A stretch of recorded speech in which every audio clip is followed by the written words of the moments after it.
Opa, sejam bem-vindos a mais um vídeo aqui do meu canal. Sim, dois vídeos hoje, segunda-feira. Um é claro pelo que aconteceu lá do Hexa-Campeonato do Lewis Hamilton, mas agora para falar sobre futebol. Futebol aí tão maravilhoso, tivemos uma boa rodada da Premier League que nos mostrou resultados interessantes. E também mostra também como alguns times grandes estão tendo temporadas assim, algumas esquisitas e outros bem aquém do esperado, né? Vamos começar, é claro, pelas esquisitas, né? Porque o Manchester United é um time impossível de entender.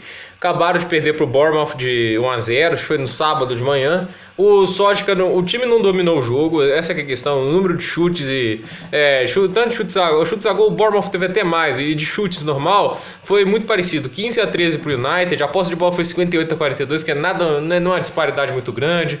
O time do United teve mais escanteios, mas o jogo aéreo deles não é a coisa mais forte do mundo, então fica um pouco estranho. Não dá para sustentar muito a defender o Solskjaer pelo resultado que ele fez na quarta-feira, porque o Chelsea estava misto, tudo bem que o United também, mas é um bom resultado sim. Mas não adianta você vencer o Chelsea na Copa da Liga Inglesa, que sejamos sinceros, não é uma Copa muito pequenininha, e depois ir perder pro Bournemouth, ter dificuldade com o Norwich. Não dá, sinceramente não dá. E o United aí não tá numa situação tão boa assim no campeonato inglês. O Newcastle venceu o West Ham. A gente sabe que o Newcastle tem um time limitado essa temporada. Abriram 3-0, quase que levaram empate no final. É um time que joga assim, não no estilo brasileiro, que é demais, né? Eles jogam num estilo mais defensivo, eles pegam a posse de bola num contra-ataque em velocidade. Deu certo lá, 3-2, tudo isso. Eu não gosto muito desse futebol, mas é um futebol muito mais organizado que as retrancas brasileiras, tipo a do Carrilho. Mas o Carrilho é do próximo vídeo, vamos poder bater no Carrilho depois. O Liverpool ganhou, tudo bem, vamos lá, mas que coisa, né? Às vezes uns apertos desnecessários, né? O Liverpool demora muito para dominar o jogo agora. Desde aquele jogo contra o Chelsea, acho que aquilo ali foi uma pancada psicológica no Liverpool para mostrar que eles não eram invencíveis, né? Eles ganharam aquele jogo de 2-0, mas o Chelsea depois, no segundo tempo, varreu o Liverpool, fez o gol. No final teve 80% de posse, colocou o Jürgen Klopp para tirar atacante e colocar zagueiro. Dali pra frente o Liverpool tendo suas dificuldades. Teve dificuldade contra o United, teve dificuldade agora com o Aston Villa.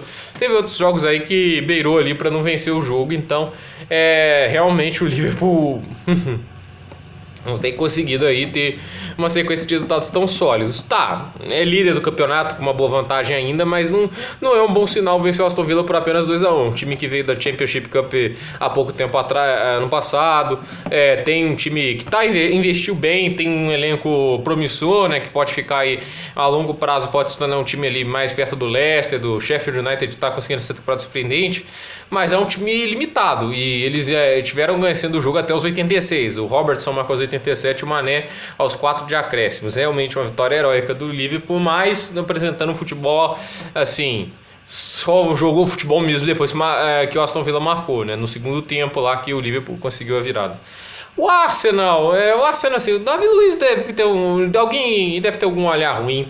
O cara foi só ele falar: não, esse ano o Arsenal vai brigar pelo título da Premier League. O time não ganha mais, velho. É inacreditável. Caraca, velho, o Arsenal é muito zicado, é inacreditável isso aqui. Eu não sei como falar isso. 1-1, não vence um jogo nos últimos 5, empatou os últimos 2, perdeu há 3 jogos atrás daí, mas poxa, tinha tudo para estar em segundo lugar nesse campeonato inglês. Tinha, porque não eram oponentes tão difíceis assim. E agora aí na condição ruim, ficando cada vez mais longe de Chelsea e Leicester. Realmente não dá para acertar esse tipo de resultado do Arsenal. Vamos ver aí como vai se reagir esse time, né? Eles ainda têm a Europa League aí para jogar. Mas até agora um desempenho muito lastimável da defesa do Arsenal. Continua com os mesmos problemas do ano passado. O David Luiz foi um reforço defensivo contratado esse ano. Porém, a gente tem que lembrar que o forte do David Luiz não é a zaga propriamente. Ele é um jogador muito bom de cabeceio e de passes longos. Ele tem uma visão de jogo muito boa. Ele é quase um volante. Ele não é muito zagueiro. Zagueiro, a gente viu a falha que ele fez contra o André Ayew, contra o Crystal Palace. A gente viu aí as falhas que ele teve contra o Sheffield United e agora com o Wolves não está fazendo uma grande... jogando bem no fundamento de zagueiro. Ele é mais um cara no sistema de volante, volta para defender e tudo. Não estou dizendo que ele é um péssimo zagueiro. Ele foi responsável pelo Chelsea ainda ter vencido a Europa League no passado com aquela atuação estupenda contra o Eintracht Frankfurt. Mas uma atuação entre várias que ele não está conseguindo render bem pega mal. E é um pouco triste porque ele é um bom jogador, ele foi um dos melhores jogadores da Copa de 2014, né, que ele foi semifinalista. E assim, o Arsenal não tem feito um bom campeonato, né? O ataque também rende muito menos do que no primeiro turno do ano passado. O Sheffield United de longe é a maior surpresa desse campeonato inglês. 3-0 no Burnley, eles arrancaram empate do Chelsea, venceram acho que o Arsenal no Emirates, ou seja, fantástico, né? E vai lembrar que o Chelsea abriu 2-0 contra eles, né? Então eles estão fazendo um campeonato muito bom, estão ali próximos acho que estão na zona de classificação Europa League. O Norwich, né, ganhou do City, dali pra frente só perdeu, né? Ficou um pouco estranho. O Puk nunca mais marcou um gol acho que depois daquele jogo, né? Acho que marcou um sim, mas ainda assim o Brighton foi lá e atropelou o Norwich. O Norwich sequer fez um chute ao gol. A posse de bola foi totalmente do Brighton. O Brighton realmente varreu aquele jogo. 2-0, o Norwich continua na zona de rebaixamento e parece que vai voltar pra lá.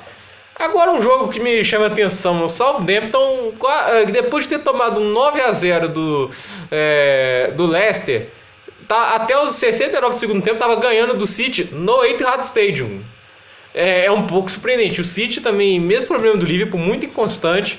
Tem horas que apresenta o futebol melhor, o futebol do mais alto nível, e tem horas que apresenta um Tottenham da vida, né? Bom, o Tottenham é um bom exemplo de futebol muito aquém do que se esperado, né? Teve 76% de posse, é claro, o herói Sérgio Agüero, um gol por jogo até agora nessa temporada, 13 gols, 2 assistências em 13 jogos.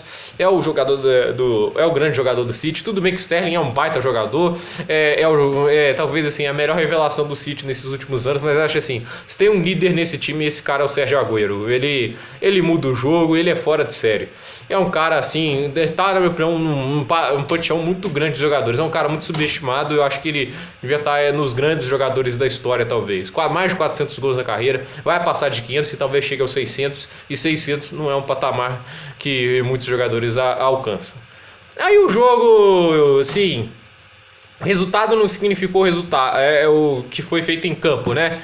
Foi Chelsea e Watford. Chelsea dominou o jogo do começo ao fim, teve seus erros, tudo isso. Teve um pênalti mal marcado pro Watford, né? O Watford você viu um pênalti ali bem mandrake né, aos 80 minutos, né? E teve uma partida fantástica do goleiro Foster do Watford.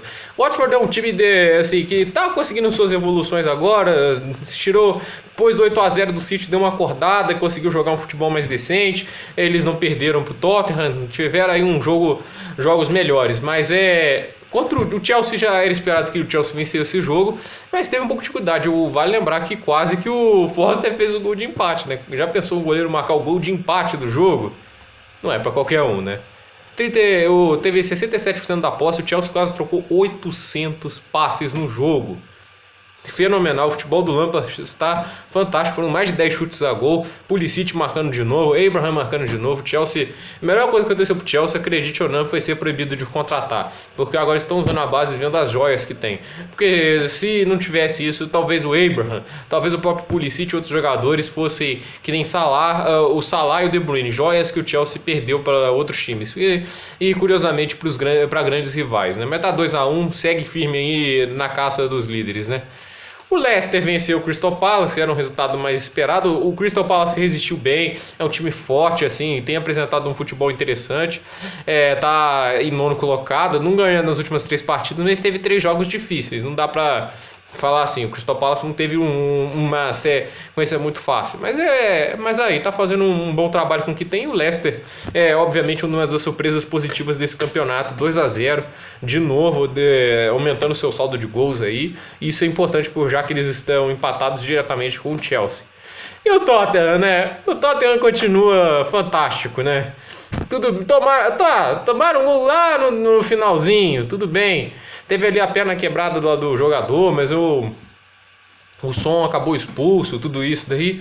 O time é uma confusão danada, chutou 5 vezes, apenas 2 vezes ao gol. Conseguiram chutar menos que o Everton, não tiveram uma posse muito grande. O Everton, que é um time todo bagunçado, todo errado, está em 17º lugar e ainda assim empatam, né? É inacreditável, não é à toa que Tottenham e United tem exatamente a mesma campanha em vitórias, empates e derrotas. Tem mais derrotas do que vitórias.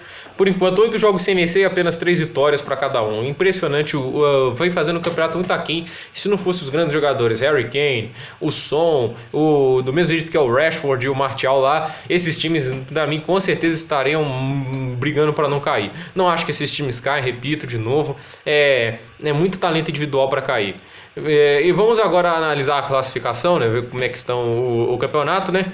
O Liverpool 31 pontos, 10 vitórias e um empate, apesar ali dos trancos e barrancos em alguns jogos aí, mas mantém uma boa vantagem de 6 pontos para o Manchester City com 25. O Leicester tem 23 e junto com o Chelsea. O Chelsea é o único time a vencer as 5 últimas partidas, né? 23 pontos também, igual o Leicester. Aí em quinto lugar, o Arsenal 17 pontos, ou seja, está 6 pontos atrás do Chelsea. O Sheffield United com 16, o Bournemouth com 16, ele está em sétimo, o Brighton em oitavo com 15, o Crystal Palace em nono com 15, e em décimo Manchester United com 13, Tottenham em 11º com 13, em 12º Wolverhampton com 13 e o West Ham em 13º com 13. Nenhum desses 4 times com 13 venceu nessa rodada. O Burnley está em 14º com 12, Newcastle em 15º com 12, Aston Villa em 16º com 11, Everton em 17º com 11. O que você está me dizendo que a diferença do United para o 17º colocado é 2 pontos? Tottenham também. Agora, o Southampton na zona de rebaixamento 8 pontos, Norwich na zona de rebaixamento 7 pontos e o Watford na zona de rebaixamento, só dar uma inclinadinha aqui no celular, vai ficar feio no vídeo, mas só para confirmar aqui, 5 pontos para o Watford, 5 empates, 6 derrotas e até agora o único time que não venceu, né? Acredite ou não tem a pior defesa do campeonato porque o Southampton recebeu 27 gols. Gente, por esse vídeo é isso. Próxima rodada aí a gente só analisar aqui se tem algum jogo interessante na próxima rodada. Não, que eu peguei a rodada errada. Tem Manchester City e Liverpool, ou seja, é o jogo mais importante da próxima rodada, porque se trata dos 2 líderes do campeonato, e uma derrota do City pode fazer tanto o Leicester quanto o Chelsea assumirem a vice-liderança. Mas o Leicester pega o Arsenal, mas o Arsenal a gente sabe, não pode duvidar em nada, e o Chelsea pega o Crystal Palace, que é um oponente duro, mas visto o futebol que o Chelsea vem jogando, eu acredito que os Blues são favoritos. Por esse vídeo é isso, gente, curtem, compartilhem, se inscrevam aqui no canal, e até o próximo vídeo.